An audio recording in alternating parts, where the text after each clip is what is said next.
In this video we'll discover the Taroko Gorge in Taiwan by public transport. The Taroko Gorge is a breathtaking natural wonder located in the Taroko National Park in Taiwan.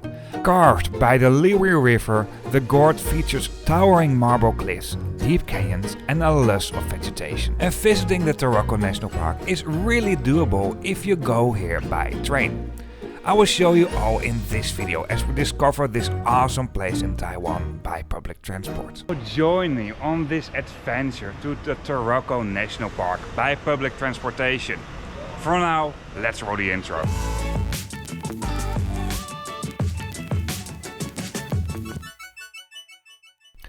The day before, we arrived in Hualien by train from Taipei and we took this Taroko Express. The Taroko Express is a part of the Tianxiang Express trains you can find in Taiwan, and these are basically the non-high-speed intercity trains. However, between Taipei and Hualien you can literally find all kinds of long-distance trains, at least not for the high-speed trains. We stayed at a hotel not far away from the railway station, so it's easy to get around to the Taroko National Park. Of course, we also visited the city of Hualien a bit, for example the night market, but actually I left my camera at home for that part, so I don't show you that in this video. Hualien is just totally different than Taipei, what I'm used to so far for Taiwan. It's obviously you're more at the countryside and the city is much more spread out. Most people who visit Hualien go here to visit the Taroko National Park. The bus station of Hualien is located right at the front of the railway station, and this place is rather big. This is not only for city buses and buses to the Taroko National Park, but also many intercity buses in Taiwan will serve this bus station.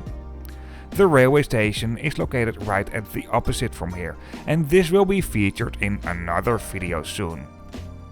There's even an electric scooter rental located more or less within this bus station, and this place is rather huge.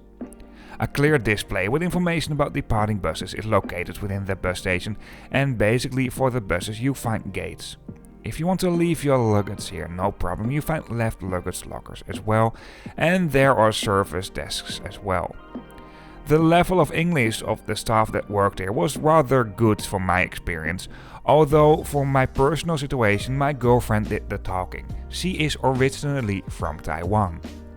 Toilets are located at the side, and opposite from the bus station you find many hotels and some car rental companies, well, you name it. If you're visiting the Taroko National Park, you can pay within the buses by using an Easy Card. An Easy Card is a smart card for public transportation within Taiwan. Well, actually it's much more than just public transportation, but I'm not going to explain it in this video. This is the bus we have to the Taroko National Park. And this bus was saying that this is an easy accessible bus, at least for people traveling in a wheelchair, but I don't really see this. The seats at the front also looked a little bit cramped to me. At least for me with my long legs, I didn't like them, and the views are not that great either. And these here are the disabled spots. I think people traveling in a wheelchair will be lifted in on the side over here. If you know this, please let me know in the comments, I'm curious about this. And for the rest, these buses are really comfortable, even though the journey isn't that long. For now I just show some views from the bus between Hualien bus and railway station to the entrance of the Taroko National Park, so the visitor center.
Even though the visitor center isn't the most obvious spot for public transportation hubs, Over here you'll find all the buses that go into the national park.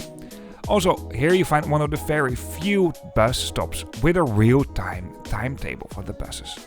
Due to some construction works caused by landslides, our bus didn't went all the way into the park. There were still buses going into the park, however, we decided to start with our first trail over here to the next bus stop.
Before we continue this video, a quick interruption.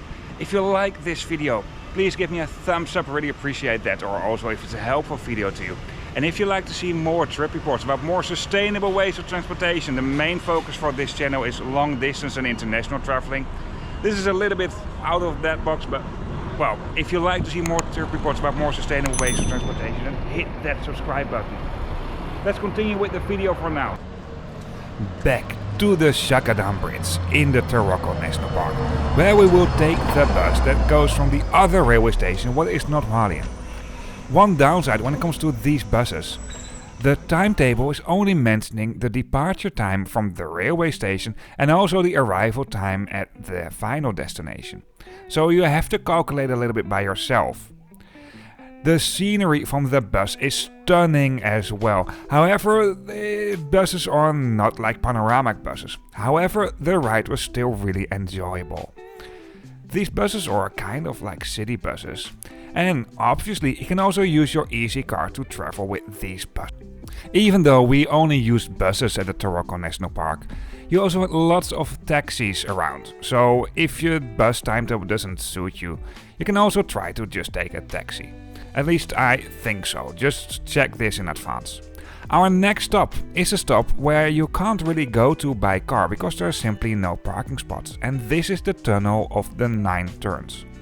This is actually one of the first tunnels located in the Taroko National Park, linking east with west Taiwan through the mountains.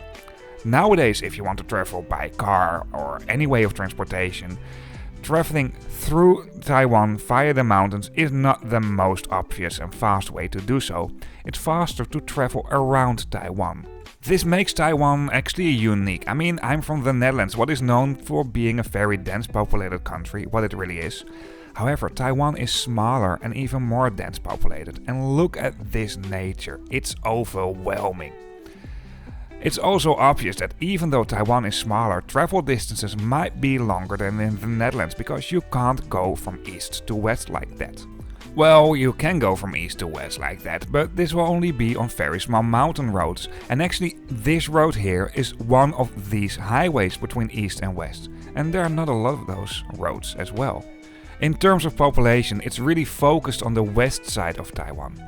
In the mountain middle part of Taiwan, you won't find that many people, and also on the east side, it's not that much inhabited. Our next stop will be Xiangde, basically Xiangde Temple or Xiangde Shrine. Or as I noticed in Mandarin, the word for temple or shrine should be miao, just like a cat is meowing. This here is the temple, and actually we didn't went up, I took some drone shots and after that we continued our way. Actually I visited the park in 2 separate days because, well, one day wasn't enough to see everything we wanted. So I recorded some parts later on. The Xiangde temple was completed in December 1968 after the completion and the opening of the Cross Island Highway where we just traveled on. The temple resembles the shape of the lotus surrounded by the mountains around it. The next stop is Tianxiang Recreation Area or Tianxiang Recreation Area. This is more or less at the final stop of the bus. There are some shops where you can buy some food and drinks, and obviously there's also a 7-Eleven. And because of the convenience store and food spots, monkeys also hang around here. Keep in mind, if you're in a group, the monkeys won't even try to take your food, but if you're alone, they might try it. Before we continue with this video, let me tell you something about this Taiwan trip in general. This video is a part of a round trip around Taiwan by train. And Taiwan is an island of contrasts, seamlessly blends tradition with innovation. And even though Taiwan is not very big, the diversity is enormous. On the west coast you find many big cities, while in the central and the east coast of the country it's pretty much uninhabited and you find lots of great nature over here. In the modern cities with millions of people, modern skyscrapers share the skyline with ancient temples, reflecting an harmonious coexistence of the past and the present. Within this series we'll be taking all kinds of trains in Taiwan. Some of them are very exceptional, some of them are just regular commuter trains, but mainly we'll be traveling on board of long distance trains. However, we won't be taking the high-speed trains you can find in Taiwan, because on the west coast you do find a very good high-speed railway network as well. And apart from the trains, we like to show you a little bit more about Taiwan, because my girlfriend is originally from here. So it's a kind of my second home. So join us on this Taiwan trip by train. Back to Tianxiang Recreation Area or Tianxiang Recreation Area. Over here there's some more information about the trails that are being opened and closed, and also another bus stop with real-time information. This is the bus we took back again to the valley. However, we won't go straight to the railway station in the valley, because on our way we will visit the Changchun or the Changchun Shrine. And even though we didn't show you all because there's so many amazing spots at the Taroko National Park, this is really worth visiting. And even though there's not really a hike over here, although this depends on the definition you have for a hike, there is a grotto, and this grotto will lead to the shrine. It's really beautiful located over here. In English it's called the Eternal Spring Shrine, if I literally translate it. And the reason why is quite obvious, because right through the shrine, more or less in the middle, there is a waterfall, and that's running all year round. It was planned for construction in 1958 while the Central Cross Island Highway was built nearby. The shrine commemorates the memory of 212 veterans who died during the construction of the highway between 1956 and 1960.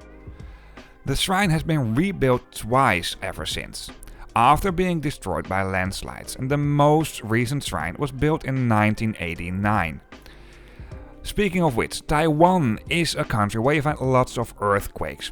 If you are visiting the mountain areas, keep this in mind, and also take in consideration that rocks might be falling, and especially during earthquakes. For many national parks you can get helmets as well, but please be alert, and this doesn't only count in Taiwan but in any mountain area.